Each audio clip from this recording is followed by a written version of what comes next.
Assalamualaikum warahmatullahi wabarakatuh. Gimana kabarnya santri MTS kelas 9 yang masih di rumah? Mudah-mudahan kalian semua dalam keadaan sehat walafiat. Insya Allah Ustadz di sini akan memberikan materi untuk pertemuan sekarang, yaitu tentang terbentuknya negara Republik Indonesia dan kelengkapannya. Di sini akan diuraikan secara sederhana bagaimana proses terbentuknya negara Republik Indonesia pada masa awal-awal proklamasi kemerdekaan Indonesia.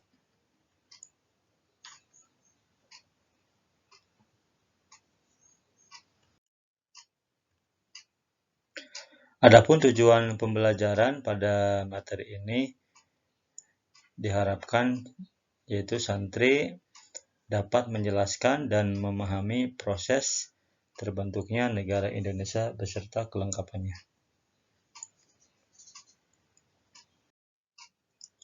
Sebelum Ustadz menyampaikan proses terbentuknya negara Republik Indonesia atau Negara Kesatuan Republik Indonesia, pada materi sebelumnya Ustadz sudah menyampaikan peristiwa penting menjelang kemerdekaan Republik Indonesia. Peristiwa ini diawali dengan berita kekalahan Jepang, ya, atau tanda-tanda kekalahan Jepang ini berlangsung mulai bulan Juni sampai bulan November 1945. Kita tahu semua bahwa Jepang menjajah kita dan mengusir Belanda keluar dari Indonesia. Dan Belanda meminta bantuan kepada Amerika Serikat, Inggris, dan negara-negara Eropa lainnya yang tergabung dalam sekutu. Mereka dapat mengalahkan Jepang. Jepang kemudian memberikan janji kepada Indonesia bahwa akan memberikan kemerdekaan, sehingga Jepang membentuk BPUPKI. Kemudian dalam rapat-rapat BPUPKI dihasilkanlah Piagam Jakarta, di mana isinya di situ tentang Undang-Undang Dasar Negara Republik Indonesia maupun Dasar Negara Indonesia. Dan ketika sedang berlangsung persiapan proklamasi, ada berita tersiar bahwa Jepang dibom atom, atau dua kota Jepang yaitu Nagasaki dan Hiroshima dibom oleh tentara Amerika Serikat, sehingga Jepang menyerah tanpa syarat kepada sekutu. Ketika sedang terjadi peristiwa penyerahan tanpa syarat Jepang kepada Belanda di Jakarta, para pejuang kita menginginkan untuk segera merdeka, ya, untuk segera menyatakan kemerdekaannya. Akan tetapi pada saat itu di Jakarta para pejuang kita terbelah menjadi dua, ya. Ada perselisihan golongan, yaitu golongan muda dan golongan tua, atau orang-orang tua dengan orang-orang muda. Ini berselisih paham bahwa kemerdekaan itu harus diproklamasikan segera, itu menurut golongan muda. Sedangkan menurut golongan tua harus melalui pertimbangan-pertimbangan dan langkah-langkah yang matang. Maka golongan muda ini karena tidak sabar akhirnya membawa Soekarno-Hatta ke Rengas Dengklok. Dari Rengas Dengklok ditekan, ya, Soekarno dan Hatta ini untuk segera memproklamasikan kemerdekaan, akan tetapi tidak dilaksanakan oleh Insinyur Soekarno. Pada saat itu tokoh tua atau golongan tua menyusul ke Rengas Dengklok dan membujuk, ya, merayu golongan muda untuk membawa Soekarno kembali ke Jakarta. Dan singkat cerita, Soekarno dibawa ke Jakarta, dan di Jakarta dilakukanlah rapat, ya, kemerdekaan di Rumah Laksamana Meida Jakarta, Meida yaitu di Jakarta, antara golongan muda dan golongan tua. Maka setelah itu barulah terlaksana Indonesia Merdeka, yaitu pelaksanaan proklamasi kemerdekaan Indonesia pada tanggal 17 Agustus 1945. 45.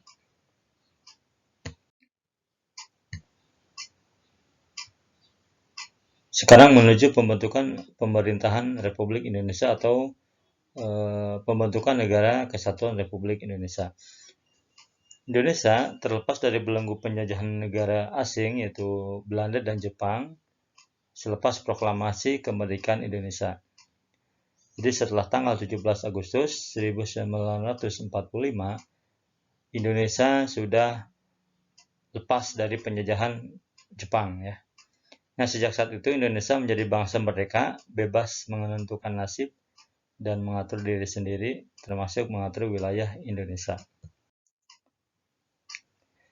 Untuk mendirikan sebuah negara diperlukan unsur-unsur negara.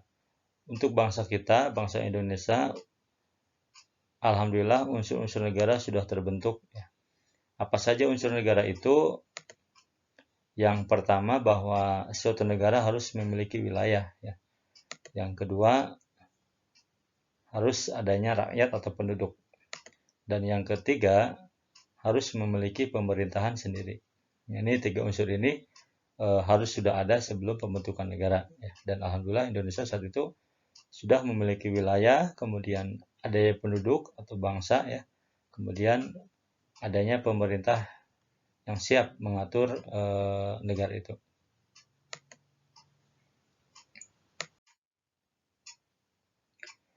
Proses pembentukan selanjutnya atau proses selanjutnya dari persiapan menuju pemerintahan sendiri itu, pada waktu itu setelah BPUPKI dibubarkan, kemudian membentuklah PPKI ya. Jepang ini membentuk PPKI yaitu Panitia Persiapan Kemerdekaan Indonesia. PPKI ini kemudian yang diketahui oleh Insinyur Soekarno mengadakan sidang pertama ini tanggal 18 Agustus 1945, di mana dalam sidang itu menghasilkan suatu keputusan. Yang pertama, pengesahan Undang-Undang Dasar 1945 dan Pancasila atau Dasar Negara. Yang kedua, mengangkat Insinyur Soekarno dan Muhammad Hatta sebagai Presiden dan Wakil Presiden Republik Indonesia yang pertama. Yang ketiga, Presiden dibantu Komite Nasional Indonesia.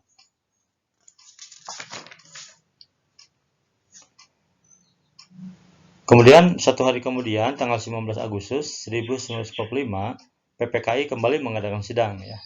Sidang di sini yang pertama, pembentukan kabinet atau kementerian. Kalau tidak salah ada 12 kementerian ditambah 4 menteri negara. Kemudian pembagian 8 provinsi dan gubernurnya.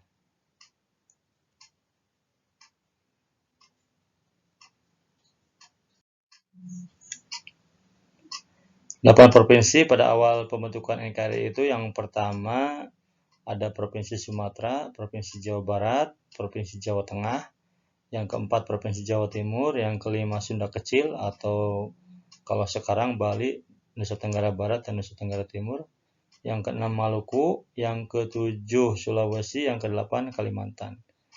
8 provinsi ini berdasarkan pulau-pulau ya kalau kita lihat. Dan di situ Papua atau Irian Jaya belum masuk. Setelah sidang yang kedua, tanggal 22 Agustus 1945, PPKI mengadakan sidang kembali yang ketiga. Dalam sidang tersebut dihasilkan keputusan yaitu PPKI membentuk 3 badan baru untuk melengkapi kebutuhan pemerintahan, yaitu yang pertama bahwa harus dibentuk Partai Nasional Indonesia atau sebuah partai yang mewakili seluruh rakyat Indonesia, yaitu PNI. Yang kedua dibentuk Komite Nasional Indonesia, dan yang ketiga Badan Keamanan Rakyat. Ini bertugas untuk mengatur keamanan dan keselamatan warga atau rakyat Indonesia. Para santri yang Ustadz banggakan, berikutnya saya sampaikan bahwa fungsi Komite Nasional itu pada waktu itu ini tugasnya adalah membantu presiden ya dalam menjalankan pemerintahan. Nah, pada waktu itu belum dibentuk kementerian ya. Maka fungsi yang pertama adalah membantu presiden. Baru setelah sidang yang kedua, KNIP ini berubah fungsi menjadi Badan Legislatif atau DPR ya, yang sekarang itu berarti MPR DPR ya, Badan Perwakilan Rakyat. Ketua KNIP yang pertama yaitu Kasman Singodimedjo.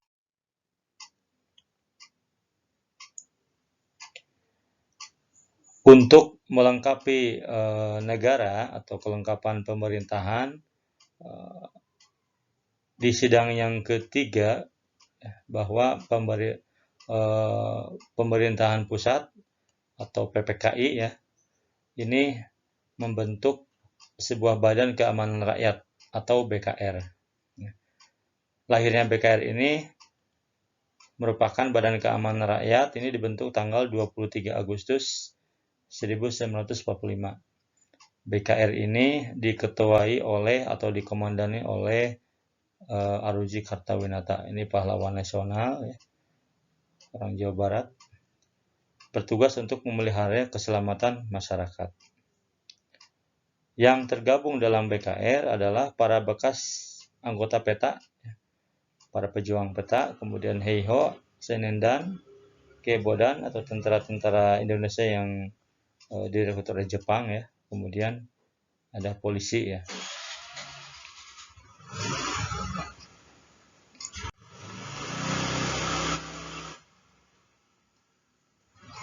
Pada tanggal 5 Oktober 1945, BKR diubah menjadi Tentara Keamanan Rakyat. Ya. Ini karena waktu itu ada situasi genting ya, di mana Belanda atau tentara Nika ya, tentara sekutu menyerang Indonesia secara mendadak atau istilahnya ada agresi militer. Setelah BKR dibubarkan, diganti dengan TKR, pemerintah menunjuk Urip Sumoharjo sebagai Kepala Staf TKR. Kemudian berikutnya, pimpinan TKR diganti oleh Kolonel Sudirman dan pangkatnya dinaikkan menjadi Panglima Besar Sudirman. Pemerintah kemudiannya selanjutnya itu mengubah nama ya, mengganti nama Tentara Keamanan Rakyat menjadi Tentara Republik Indonesia pada tanggal 24 Januari 1946. Tujuannya ini untuk meningkatkan kemampuan tentara Indonesia.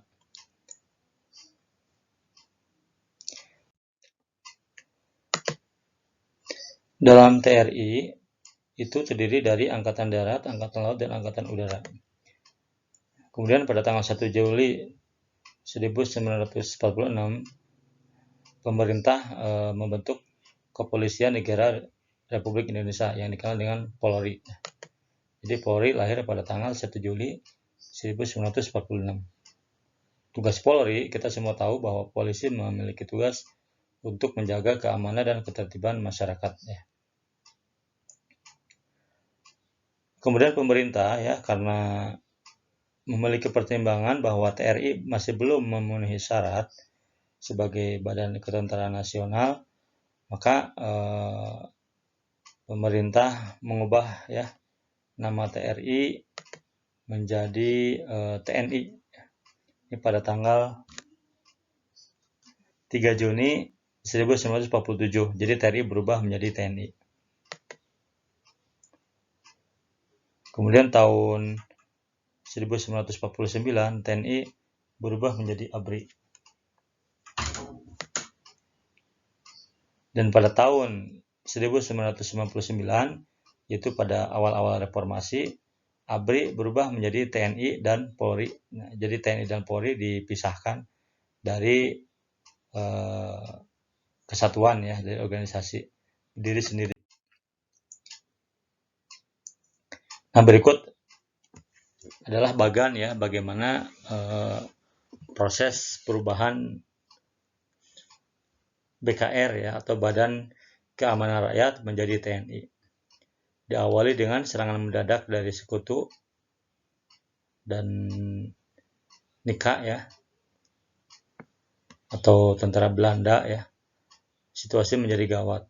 Kita tahu bahwa pada saat itu ada serangan umum ya, Belanda ke kota Yogyakarta pada tanggal 1 Maret 1949 ya. Maka pemerintah membentuk tentara nasional. Kemudian BKR menggabungkan diri menjadi TKR. Dan Kolonel Sudirman diangkat sebagai panglima tertinggi. Berikut Ustadz sampaikan ini bagan perubahan BKR menjadi TNI. Coba diperhatikan ya, ini dari mulai pembentukan BKR tanggal 22 Agustus 1945 sampai tahun 1999 atau awal reformasi TNI dan Polri ya. Jadi pemisahan TNI dan Polri secara sendiri-sendiri.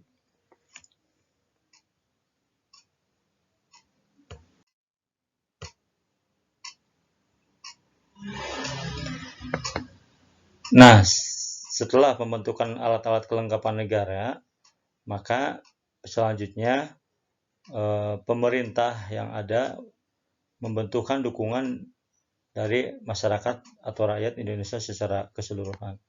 Maka muncullah dukungan-dukungan dari daerah-daerah terhadap negara dan pemerintahan Republik Indonesia yang pertama ya. Di Jakarta, rakyat dan daerah lainnya menyambut dengan gembira berita proklamasi kemerdekaan dan pembentukan negara Republik Indonesia. Mereka berhasil mengambil alih kekuasaan dari tangan Jepang pada saat itu ya. Beberapa kota besar diambil alih, direbut oleh para pejuang kita.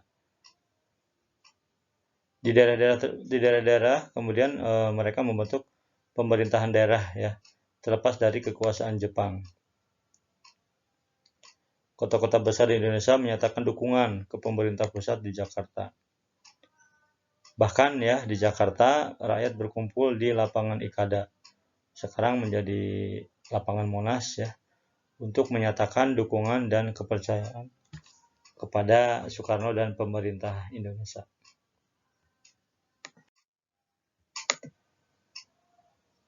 Dan yang terakhir, setelah Ustadz menyampaikan materi tadi tentang pembentukan negara Republik Indonesia di awal-awal kemerdekaan, maka bisa disimpulkan bahwa proses terbentuknya negara Kesatuan Republik Indonesia itu bisa digambarkan sebagai berikut.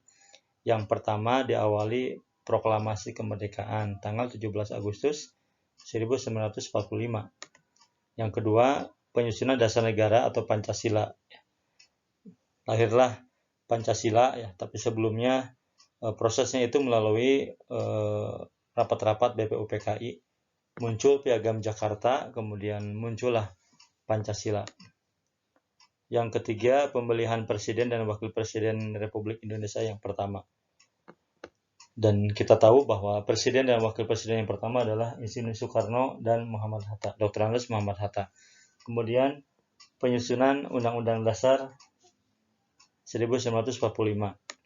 Dan yang kelima, pembentukan kelengkapan negara seperti kementerian-kementerian, kemudian badan legislatif DPR, kemudian pembentukan Badan Keamanan Rakyat yang berubah menjadi TNI dan Polri ya. Dan yang terakhir bahwa negara harus mendapat dukungan dari rakyat atau daerah-daerah yang ada di wilayah itu. Sedangkan unsur-unsur negara ya, kita tahu bahwa unsur negara itu ada 3 ya. Sebuah negara dapat berdiri dengan 3 unsur. Yang pertama,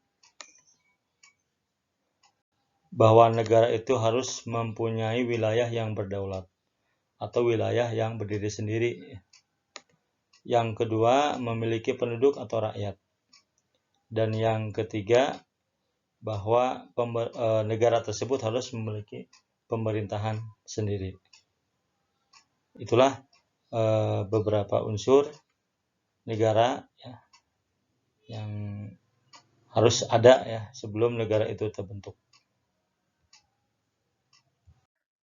Baiklah, para santri, demikian yang bisa Ustaz sampaikan materi tentang proses berdirinya Negara Republik Indonesia setelah proklamasi kemerdekaan pada tanggal 17 Agustus 1945. Sekian, terima kasih. Mudah-mudahan kalian semua selalu dalam lindungan Allah Subhanahu wa taala dan selalu bisa menjaga kesehatan masing-masing. Wassalamualaikum warahmatullahi wabarakatuh.